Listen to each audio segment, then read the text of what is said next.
Seperti biasa saya akan mengutip sebuah hadis ya dari Umar. Jadi ini ada pekerja pemungut zakat, kemudian Umar berkata kepadanya, aku berjanji untuk Allah dan balas hikmahnya dari Allah. Umar menjawab, ambillah apa yang diberikan kepadamu, karena aku pernah mengalaminya pada masa Rasulullah SAW. Beliau menugaskanku untuk memungut zakat, lalu aku mengatakan seperti perkataanmu.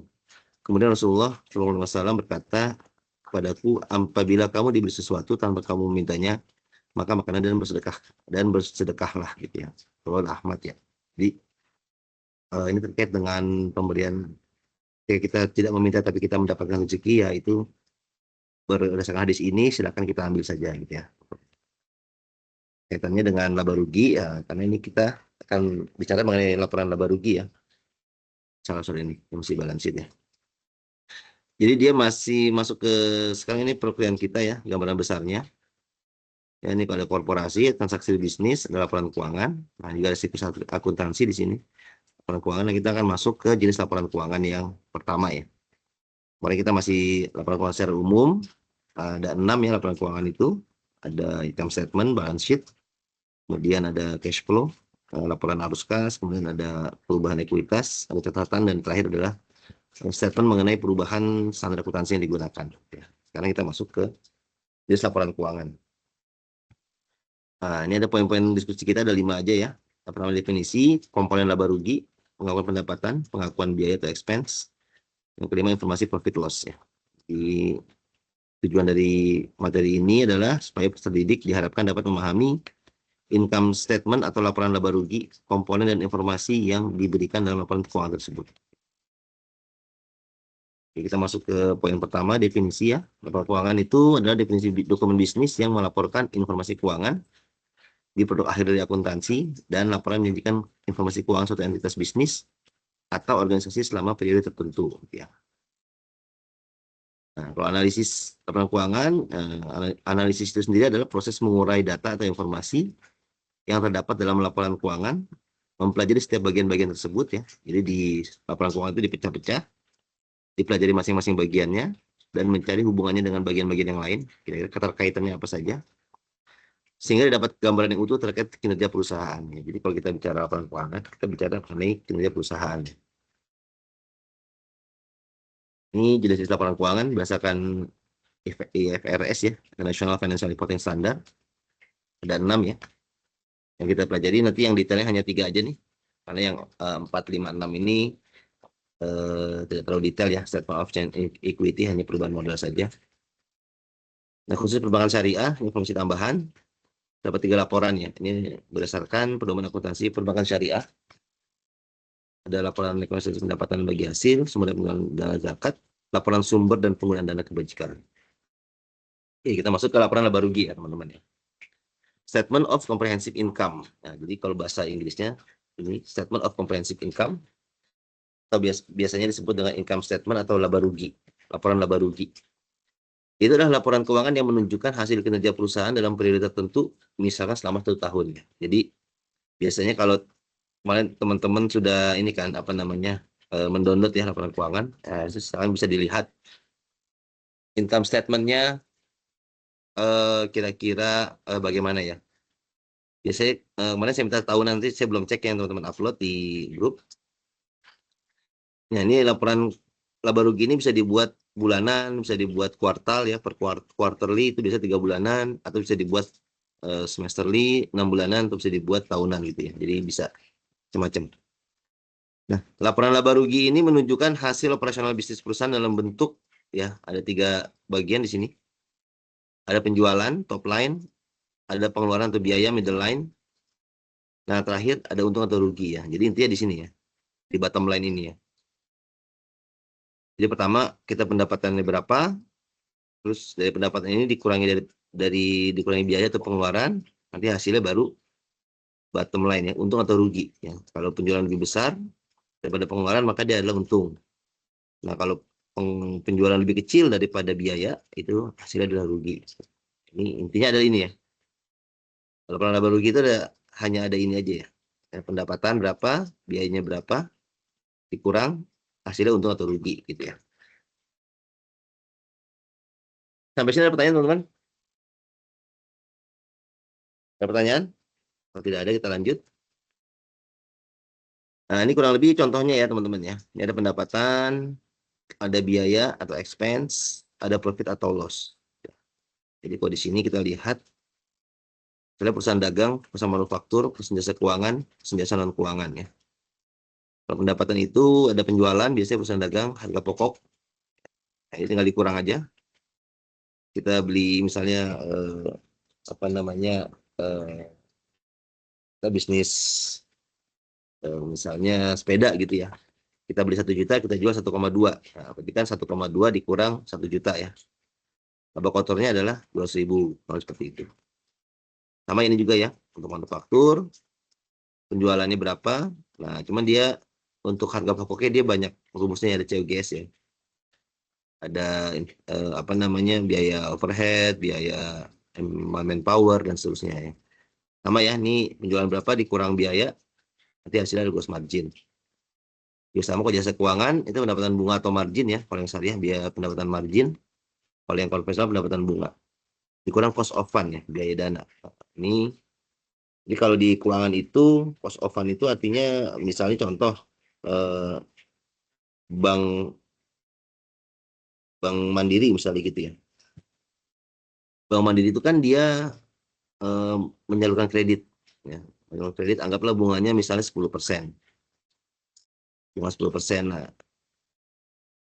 cost of fund ini misalnya si Bank Mandiri dia janji kepada nasabahnya, saya kasih bunga dia 6% untuk deposito misalnya gitu ya. Nah, itu berarti di sini 6%, di sininya 10%. Jadi tinggal dikurang aja ya, 10 dikurang 6%, berarti laba kotornya adalah 4% gitu ya. Yang keuangan ya. Kalau yang jasa non keuangan ya pendapatan operasional dikurang pendapatan non operasional, terus margin laba kotor. Nah, kalau jasa non keuangan bisa perusahaan jasa itu tidak ada modal ya, setelah gitu ya. Karena jasa kan tangible, tidak terlihat. Nah, ini sisi pendapatan ya, teman-teman ya. Jadi ada penjualan berapa, modalnya berapa, nanti ada gross margin. Rumusnya A dikurang B ya ini. Ini A, B, C. Rumusnya yang C ini A dikurang B.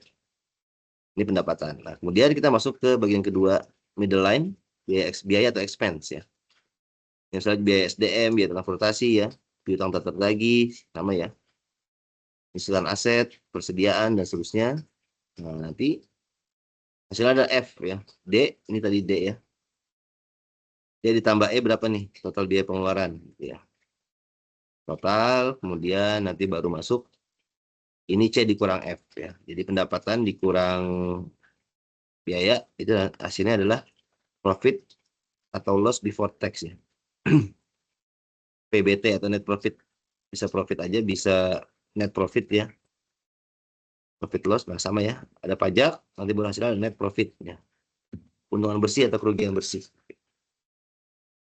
Ini contohnya teman-teman ya. Ada pertanyaan? Ya, untuk lebih jelasnya teman-teman nanti silakan lihat di laporan keuangan yang beneran ya, yang kemarin saya minta untuk download. Silakan dibaca-baca di situ aja. Nah, kemudian ini pengakuan pendapatan. Nah, jadi kapan sih suatu perusahaan itu mengakui pendapatan ya? Pengakuan pendapatan adalah penghasilan yang timbul selama aktivitas normal dari suatu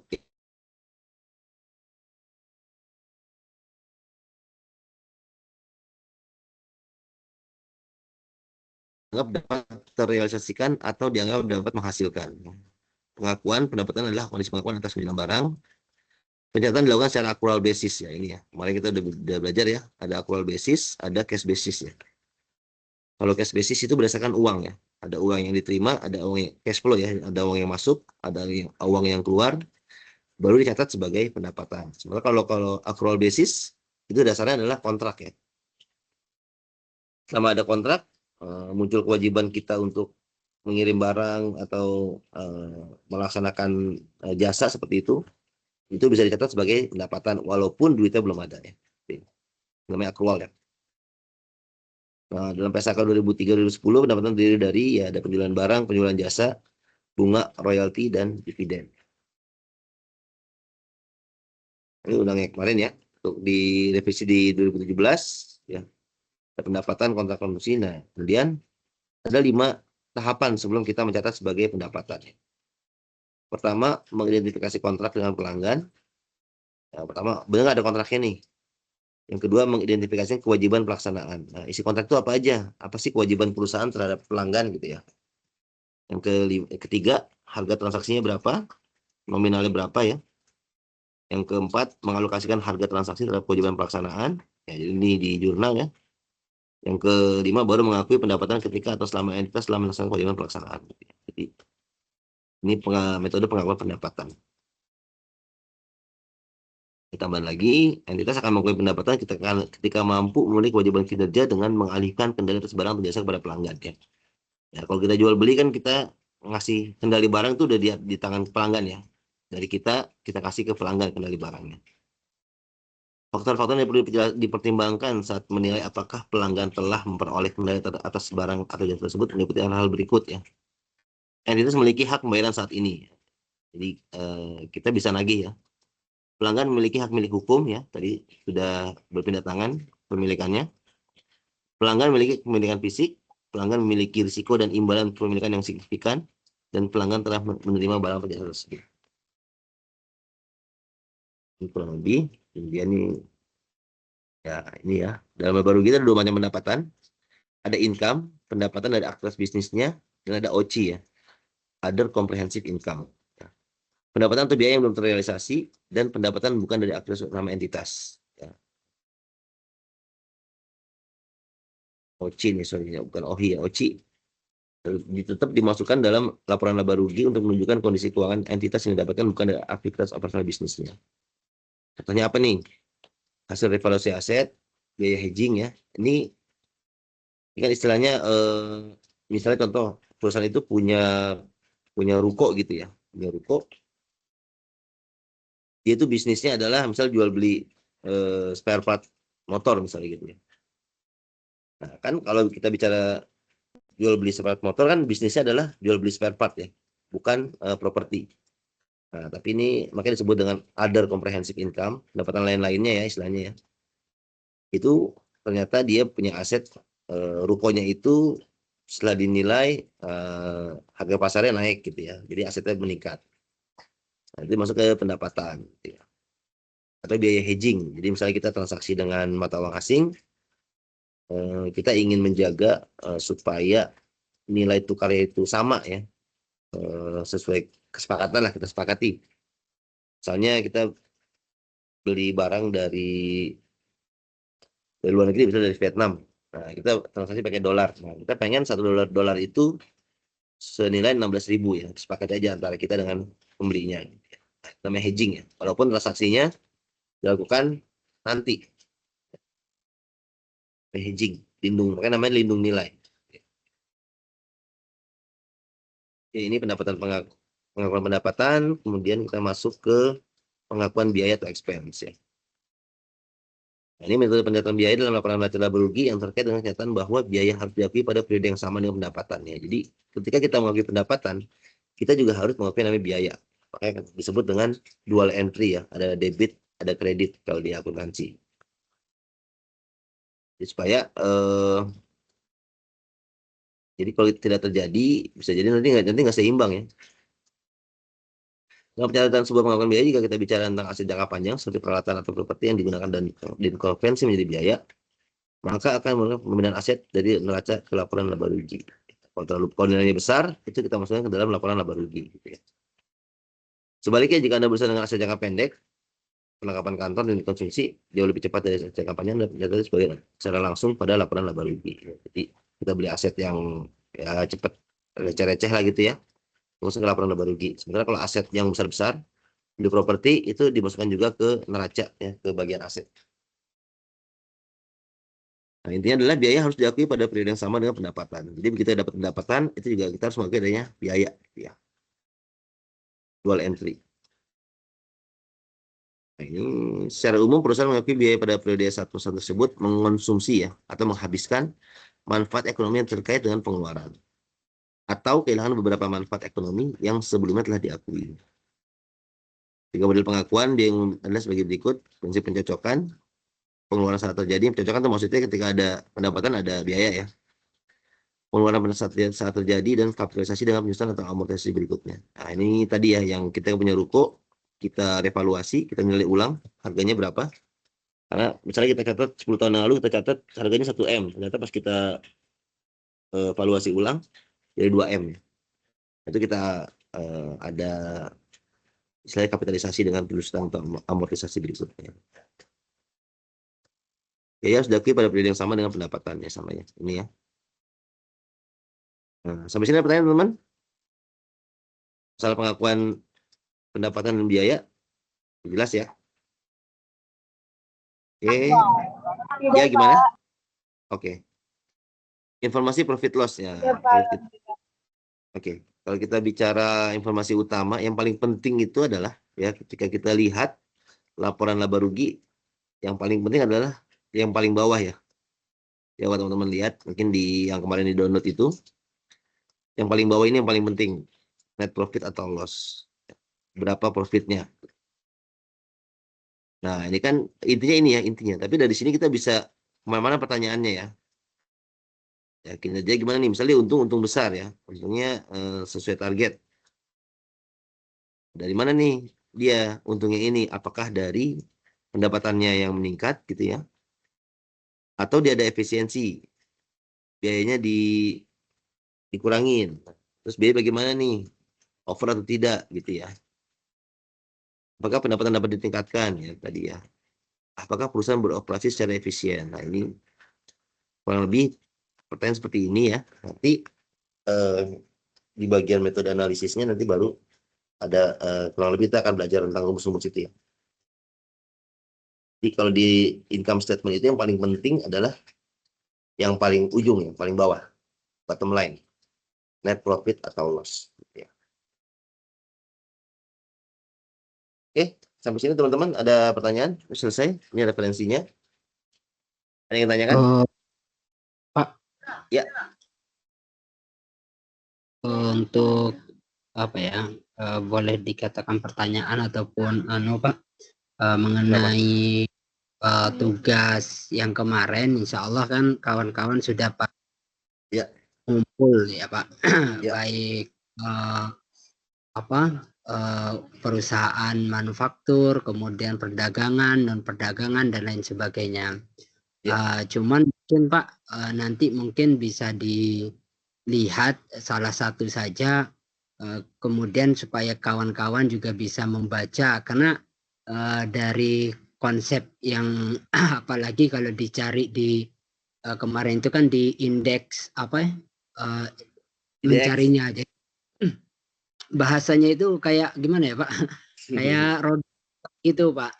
Jadi kawan-kawan juga sebenarnya kayaknya bingung gitu, tapi ada versi yang mudah dipahami, tapi tahunnya itu kita dapat di tahun 2012 ataupun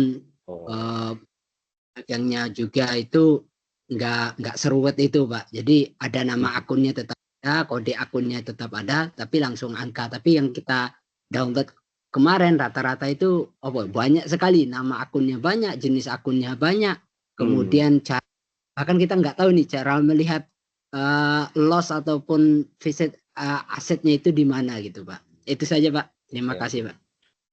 Oke, nanti kita coba ini ya. Saya belum sempat lihat sini. Ini kan ada yang laporan, kan saya minta laporan tahunan ya. Ada yang laporan 3 bulanan saya lihat itu. Supaya kita bisa tahu nilai. Oke, terima kasih. Nanti kita coba ya untuk per kelas selanjutnya kita coba bahas salah satu aja. Misalnya ada pertanyaan lagi teman-teman? Kalau tidak ada kita masuk ke ya gimana? Boleh Pak, izin tanya sebentar nih kaitannya sama financial statement analysis. Itu kan biasanya ada komponen namanya OPEX dan CAPEX ya. Nah, bagian itu kalau di financial statement itu akan dimasukkan di dalam variabel mana Pak? Di sini, di income statement. Nih, ya. Expense, nah, di sini. Di expense, di biaya ya? Iya, di biaya. Kalau OPEX di sini, cuma nanti kalau CAPEX itu kan dia ada apa namanya, dia beli ruko, dia beli itu, nanti dia selain di sini juga ada di neracanya gitu. Oh, Kalau oke. ini kan Baik. contoh ospek nih, biaya SDM, transport ya. Hmm. Nah ini Ini kalau lebih ke OPEX ya Pak, kalau yang flat ini. ada OPEX ada CAPEX sih. Kalau penyusunan aset ini kan CAPEX ya, depresiasi. Oh, oke. Nah, Nah, terkait depresiasi sendiri, itu apakah ada perhitungannya khusus Pak? Dari misalkan nih kita pembelian katakanlah furniture ataupun em, apa ya, kendaraan operasional. Nah, ya menentukan depresiasinya itu seperti apa? bebas sih biasanya sih. Biasanya kita kalau best practice-nya sih dibagi aja mau berapa tahun ya. Misalnya mobil itu 5 tahun, jadi Mm-mm. tinggal dikurangin aja. 100 juta Mm. dibagi 5 kan berarti 20 juta. Berarti setiap Oke, tahun dia menyusun 20 juta depresiasinya. oh, seperti itu. Iya, Oke, kurang lebih baik Pak. yang simpelnya seperti itu sih. Jadi tahun kelima dia nilai buku jadi nol gitu.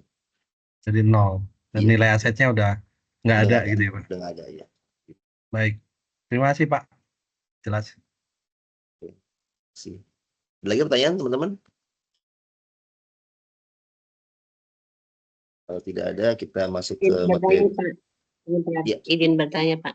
ya silakan, silakan. Tadi, iya, tadi disebutkan kalau umpamanya asetnya sudah tidak ada itu nol ya, Pak, Iya, keterangannya. iya betul. Tapi mohon maaf, Pak, ini saya kan kebetulan di BUMDes juga, Pak. Hmm, Terus mengerjakan laporan keuangan juga. Terus ya. kalau asetnya itu tidak ada itu tidak boleh ditulis nol, tapi angka 1, Pak. Oh ya nggak apa-apa sih itu. Kalau BUMDes itu berarti dia pakai akuntansi publik, Bu. Nah itu ada ketentuannya lagi sih. Oh, Ya biasanya oh ya gitu. ya mungkin karena supaya tetap diakui sebagai aset, ya mungkin itu salah satu metode aja sih kayak gitu sih. Nggak boleh nol makanya. Iya, oh jadi gitu Ya, ya, Pak. iya. Iya, baik. Terima Tapi sebenarnya kasih. sih, ya sebenarnya kan nol, cuman karena mungkin nggak boleh nol ya jadi satu aja deh gitu. Sebenarnya kan nggak mungkin satu juga nilainya kan. Iya, Iya gitu. iya, Pak. Ya Terima metode. kasih. Oke, sama-sama. Oke, kita lanjut ya teman-teman ya. Kita masuk ke kelima ya.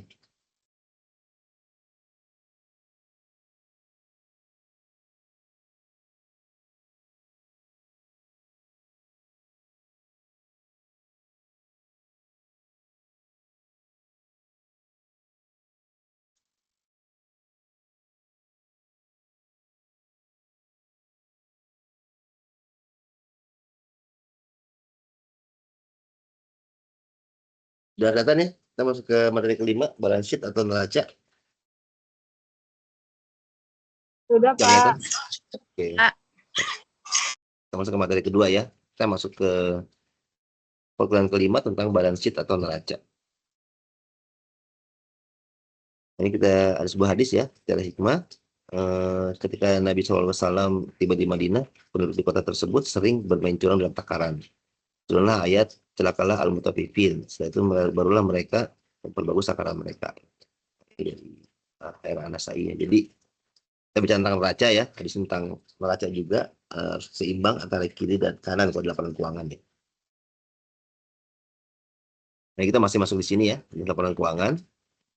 Kita masuk ke laporan keuangan yang kedua. Tadi kita income statement, sekarang kita masuk ke neraca atau balance sheet ya. Ini 3 poin aja kita diskusinya, ada definisi, komponen neraca, dan informasi neraca. Peserta diharapkan dapat memahami balance sheet atau neraca, komponen, dan informasi yang diberikan dalam laporan posisi keuangan tersebut. Ya. Dan laporan posisi keuangan ya. Nah ini penggunaan dari yang tadi ya, laporan keuangan sama. Nah ini ya, jadi kalau bahasa Inggrisnya statement of financial position, laporan posisi keuangan. Dulu dikenal dengan balance sheet atau neraca ya. Neraca. Kenapa disebut neraca? Karena dia harus seimbang antara kanan dengan kiri. Adalah laporan keuangan yang menunjukkan kondisi keuangan perusahaan pada tanggal tertentu. Jadi kalau income statement itu periodik, kalau balance sheet ini adalah potret satu periode, satu titik. Pada titik pada tanggal 30 September berapa? Nah, sementara kalau kita bicara income statement itu akumulatif, Januari berapa, Februari berapa, Maret berapa gitu ya. Kondisi keuangan tersebut adalah jumlah aset, kewajiban atau utang dan modal. Disebut neraca karena statement of financial position dibagi menjadi dua sisi. kanan dan kiri. Kedua sisi ini harus seimbang sesuai persamaan akuntansi ya. Nah, ini ya. Ada aset sama dengan liabilities ditambah equities. Ini aset itu apa? Adalah sumber daya ekonomi yang diharapkan menghasilkan keuntungan di masa mendatang.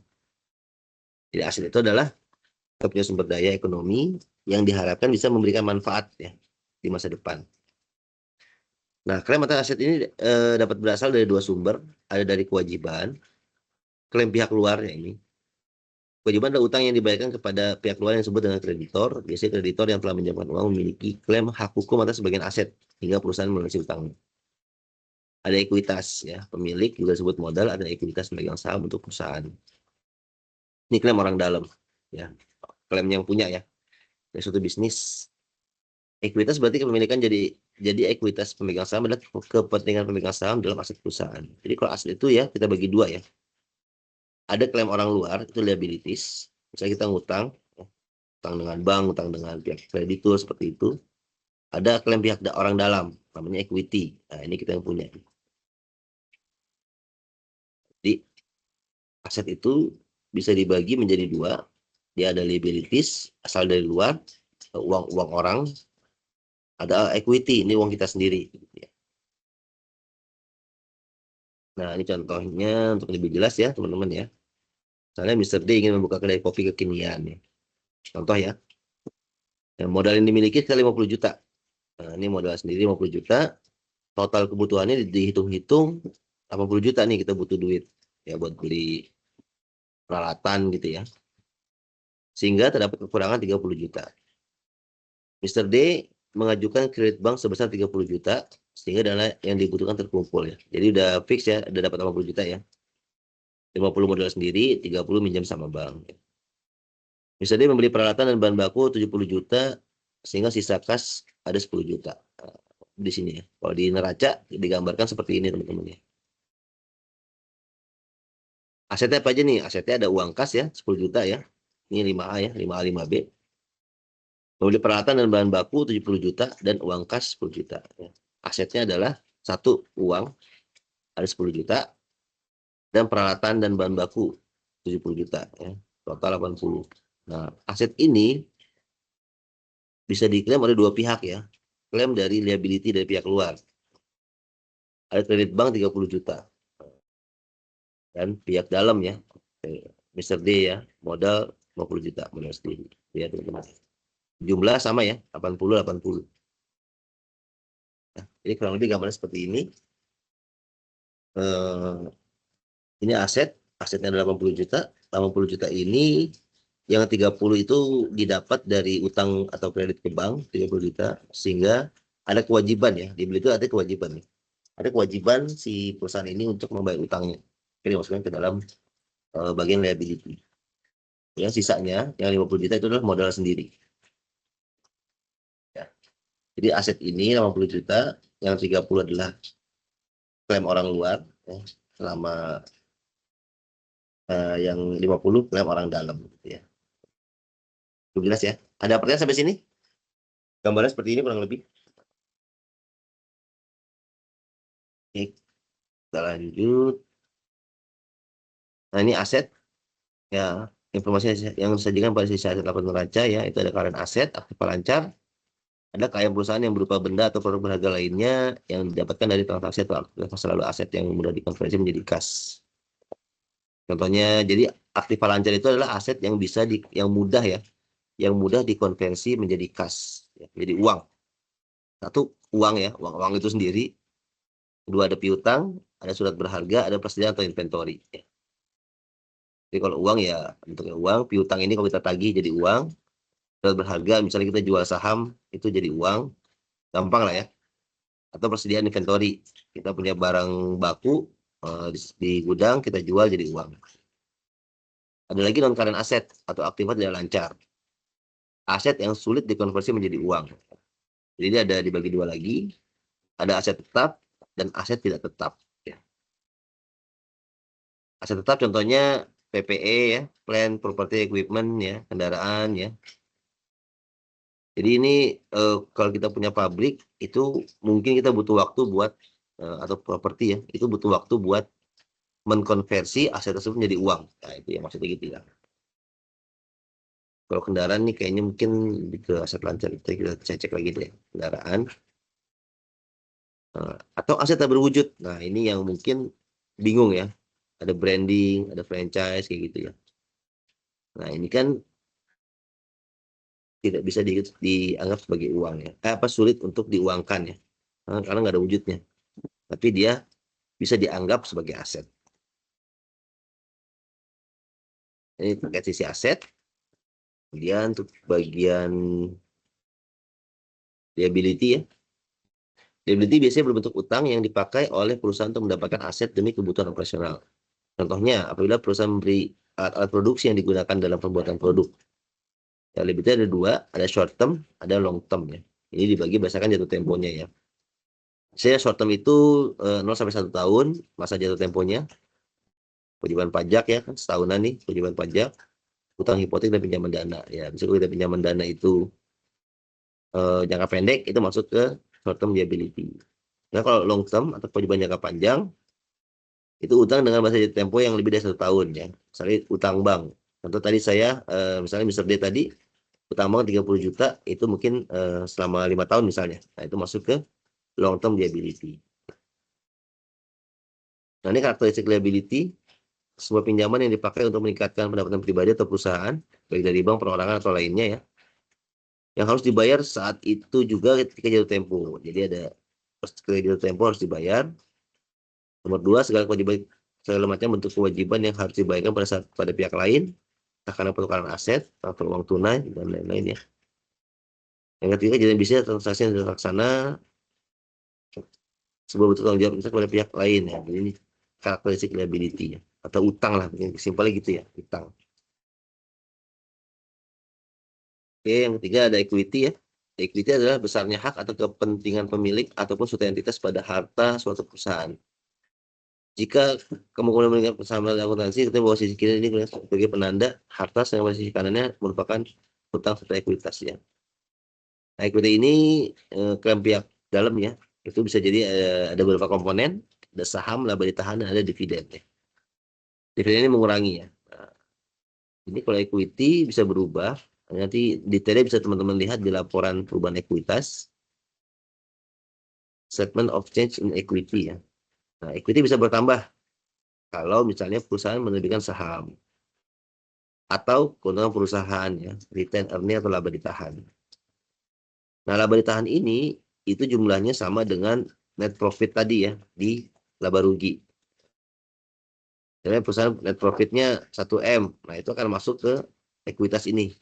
Nama akunnya return earning ya, laba ditahan. Dia akan menambah ekuitas atau kekayaan si pemilik ya. Nah, equity juga akan berkurang jika pembagian dividen ya. Dividen ini mengurangi, jadi tadinya misalnya equity-nya ada 10M, yang 2M dibagi dividen tinggal 8M. Nah, lebih seperti ini untuk balance sheet atau neraca ya. Ini referensinya. Oke. Sampai sini ada pertanyaan teman-teman tentang balance sheet atau neraca ya. Intinya adalah tadi ya rumus akuntansi tadi ya, persamaan akuntansi A sama dengan ya aset sama dengan liability plus equity. Jadi dia harus seimbang. Jadi ketika teman-teman nanti coba cek aja nanti laporan neracanya yang kemarin saya minta untuk download itu ya, coba baca-baca. Itu biasanya ada aset, liability, dan equity. Nah, mungkin biasanya bentuknya beda ya. Kalau di sini kan kita bentuknya kanan kiri ya. Nah, bisa jadi nanti kalau di laporan keuangan itu atas bawah. Bisa jadi kayak gitu ya. Aset dulu, nanti ada liability, ada equity, nanti tinggal dijumlahin aja misalnya.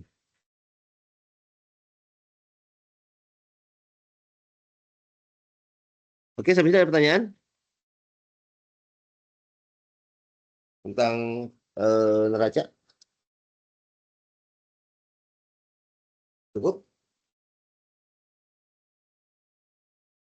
Untuk absen sudah Pak tadi ada ya, itu Pak, mohon maaf Pak, tadi ada hutang hipotek itu apa Pak? di ini ya, di aset ya. Di Nah, apa ini ya. tadi teh? Oh, liability. Iya, Ini yang kayak hutang kita hipotek itu. hipotek itu kayak kita minjem duit lah untuk intinya gitu sih.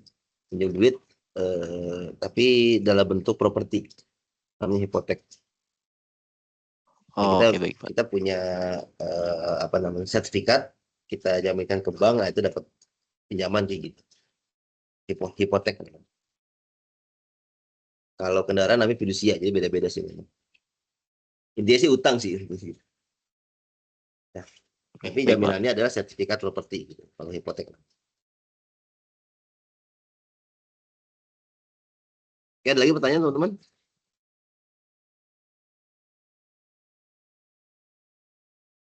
Kalau tidak ada, cukup ya. Ya akan saya share ya di grup ya. Absen sudah semua ya? Ada Sudah, masalah dengan Pak. absen? Sudah nggak ada Sudah, masalah Pak. lagi absen ya? Sudah, Pak. Alhamdulillah. Ya, chat, siapa chat? Sampai pertemuan ke-5 Pak ya? Iya, sekarang kelima. Iya, benar kelima. Oke, silakan buka kameranya, kita foto dulu teman-teman sebelum kita tutup. Kalau foto-foto buka semua nih kameranya.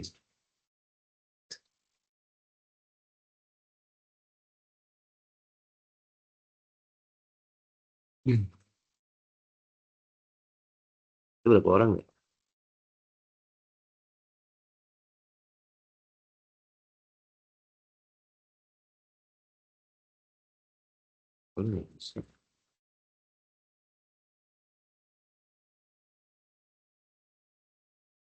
Oke. Cuman berapa nih? 1, 2, 3, 4, 5.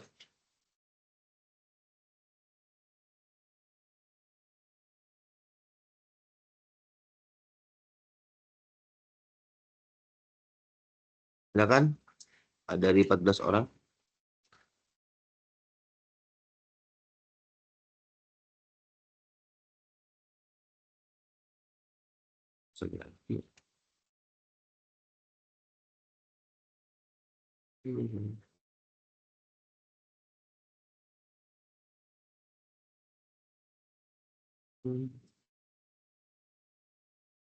Oke, foto ya, 1, 2, 3.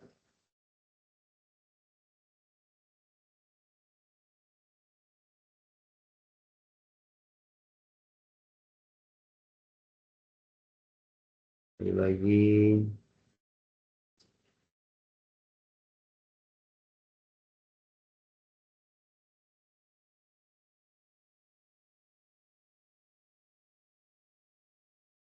Satu, 2, 3. Oke, terima kasih teman-teman. Oh ya, untuk minggu depan tidak ada kuliah ya. Kebetulan saya berhalangan untuk hadir. Tidak perlu. Jadi mungkin kemungkinan minggu depan tidak ada kuliah. Kita kuliah lagi insya Allah terakhir sebelum UTS itu tanggal 9 berarti ya. 9 November ya. Tanggal UTS-nya 16 atau 23 ya UTS ya. Mungkin ya. Nanti di itulah kita tunggu pengumuman dari akademik ya. Oke, itu aja dari saya. Baik, Pak. Ada pertanyaan lagi sebelum ditutup?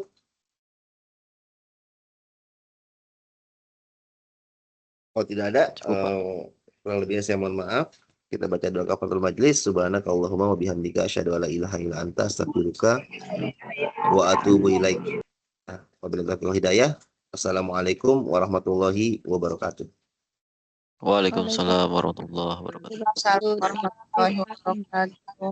Terima kasih, Terima Pak. kasih. Ya, sama-sama. Makasih ya. Pak. Yuk, mari.